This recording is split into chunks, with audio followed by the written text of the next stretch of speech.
നമുക്ക് നമ്മളോട് തന്നെ ഒരു വിലയില്ല. ഞാൻ അത്ര പോരാന്നൊക്കെ ചിന്തിക്കുന്നില്ലേ? അതിൻ്റെ ഒരു കാരണം ഞാൻ പറയാം.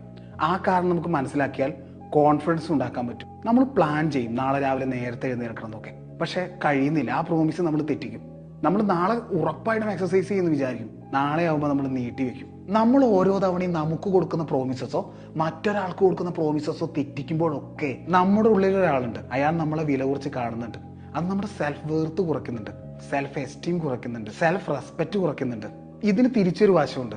ഓരോ തവണയും നമ്മൾ കൊടുത്ത പ്രോമിസസ് ഒക്കെ കീപ്പ് ചെയ്യുമ്പോൾ നമുക്ക് തന്നെ നമ്മളൊരു സംതിങ് ആണ് തോന്നും. നമ്മുടെ സെൽഫ് എസ്റ്റീം വർദ്ധിക്കും, സെൽഫ് കോൺഫിഡൻസ് വർദ്ധിക്കും. ഞാൻ കുറച്ച് കാലം ഷുഗർ അങ്ങ് കട്ട് ചെയ്തപ്പോൾ എനിക്ക് വല്ലാത്ത കോൺഫിഡൻസ് ഫീൽ ചെയ്തു.